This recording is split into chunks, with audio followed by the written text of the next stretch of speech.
West Virginia Commonplace. Today's an episode uh, that's kind of near and dear to me. I probably should have did this episode a long time ago, but just because this is 2 years that she's been gone, um, this little story. This is about Michelle. This is one of the pictures that you constantly see in emotional investments and different things like that.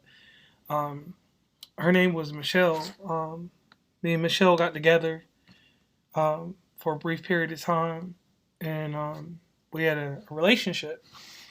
And she pretty much changed me. I'm not saying that other women that I dated didn't change me, but um, everybody has issues and everybody has things about them that make them not complete and not the person that they could be. And with Michelle, it was just one of those things. Like she kind of like swept me off my feet. Like everybody has their stories, but like this one is just like so close to me because like it was just when we met each other in a restaurant, like exchanged likes over Instagram, um, and all that other stuff, and then next thing you know, like we're meeting for lunch, and we was just talking as friends, going through whatever. I was dating somebody at the time, and she was doing whatever she was doing in life, and I don't know, like just certain things clicked. Like things with her was like real easy. Like it was one of them deals where I just couldn't like I couldn't stop thinking about her. Like she kind of like took over my world in a certain degree. So fast forward things, we started getting hot and heavy, and life is treating us how it does. And with the type of job that I do for a living, I travel a lot. So when you date me, it's got to be a lot of dedication to not when I can come see you, but when can you come see me? And like every weekend, like I'd be away, maybe in Columbus, Ohio, somewhere like that. So that's like 2 hours from home. So she'd ride up. We would live our life in Columbus, do whatever we was going to do just for the weekend. And the one thing that she always said was she never understood why I worked so hard during the week just to only have 2 or 3 days with her. And then at some point she realized it was because I loved her. And I realized that she did the same for me because she loved me because she would drive and a whole weekend she'd have a 10-hour trip just to spend 2 to 3 days with me in Madison, Indiana, and things like that. So she would drive. She would make sure that me, my partner in crime, Steve, was all settled into everything that we needed, food, whatever. And her world famous pizza rolls haven't been, or pepperoni rolls haven't been any like that since she's been gone.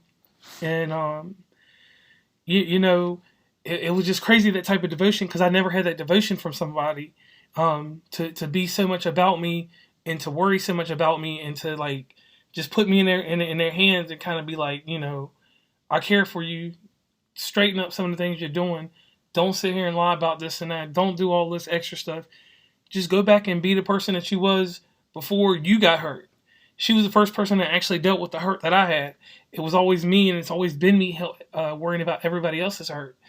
And I think that's one thing that I really want to say thank you to her for, because she just helped in that area.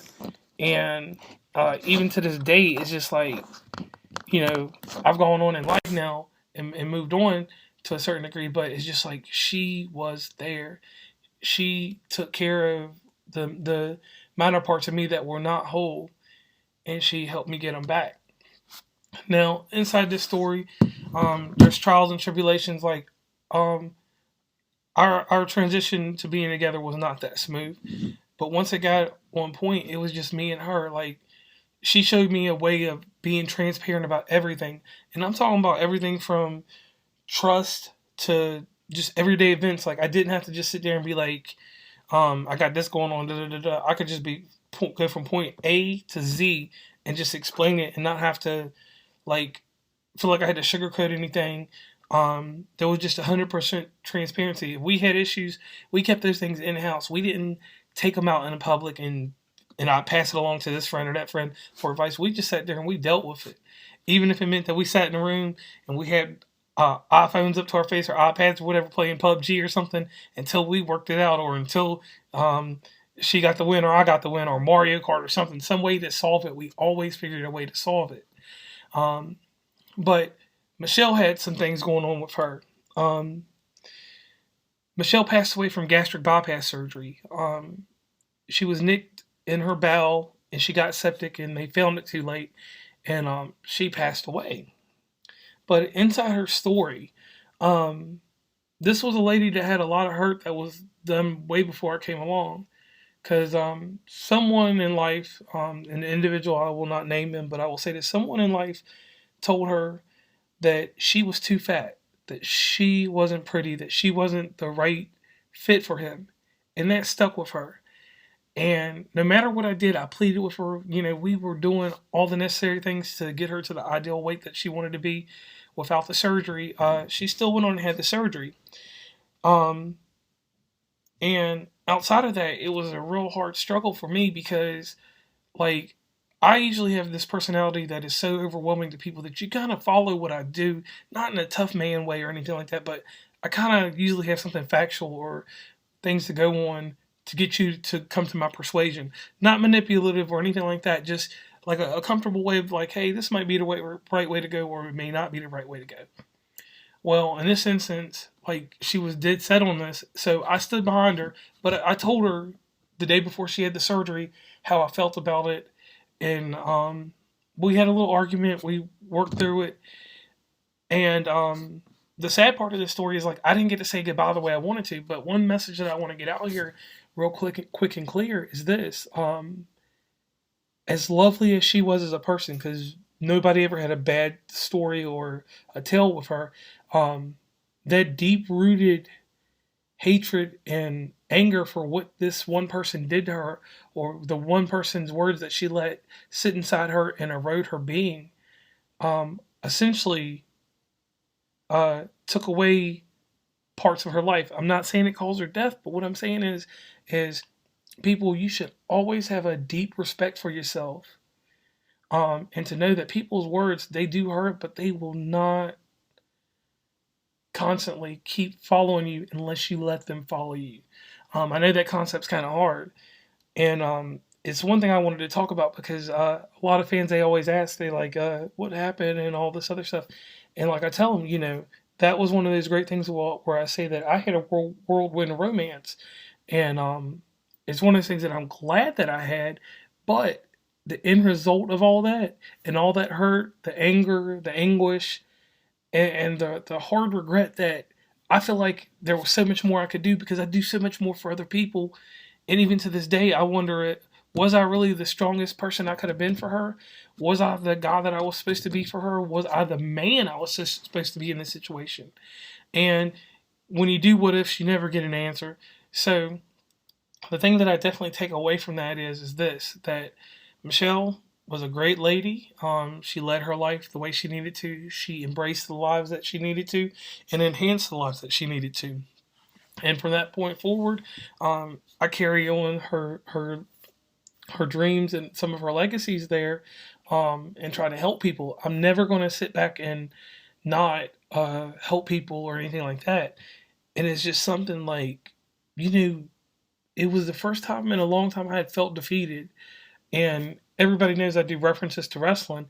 I felt like that was the one time that I lost my championship and I never got it back. Um, and one thing I will say, and I'll never agree with this, and people that agree with this, that's fine, and that's you. Time does not heal everything fast. Time does heal things, and it makes things a little bit easier, I believe. But time, man, it really irks and it eats you up. Because sometimes I'll be in a place and it'll just be something that reminds me of her, and I'm stuck, I'm frozen. And I've never had that kind of issue in life. Um, and it's just one of those details that just gets me. Um, the one thing that I always tell people is the time that you have with whoever is significant to you, make sure you embrace it and do everything you want to.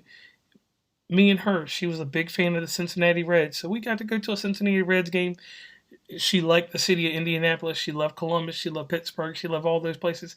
We made sure in a year's time that we did all that stuff. Like we traveled so much and we were together so much that um, when everything was said and done, and I look back on it 2 years going in now, I'm really glad that everything panned out the way that it did in our lives together, and I really really just like people to embrace this idea of, there's somebody out there for you, and you should find that person, and you all should try to make life grand and great and do something together and be happy. It is so many people that are stuck out here in this idea of, oh, I'm going to be alone. I'm going to figure this all out on my own. And I understand the whole issue of people seeing codependency and this and stuff like that. But it does not hurt to have someone around that cares about you. Because she cared about me, and the man I am today, the virtues that I have about me, the way that I carry myself, I all dedicate that to her. And yes, I did do the work, the framework for it too, and I will take that. But she was behind me every step. And even to this day, she's behind me every step. It was one of those things where once in a while someone comes along in your life and they move you. And she moved me. And I never ever stopped being moved. Um, and I try to do that for everyone around me. It's just one of those things where, like, this was one of those stories that I needed to get out there so you guys can know. Because, like I said, I always want to be personable, and I want you guys to know those certain stories about me, because that's probably one of the most hard hitting ones. And I dedicate this. This is my birthday present to her. I want people to know about her. I want them to know how beautiful a person she was. She sung music so gracefully. You can find her. Still, her music's still up on YouTube and different places like that. Um, and I tell everybody, you get chances with people, and when you get chances with people, I know everybody wants to tear people down and be derogatory. Nah, not the case. Don't do that. Get out here, love them, and embrace that life. Thank you for listening to this. West Virginia Commonplace signing off.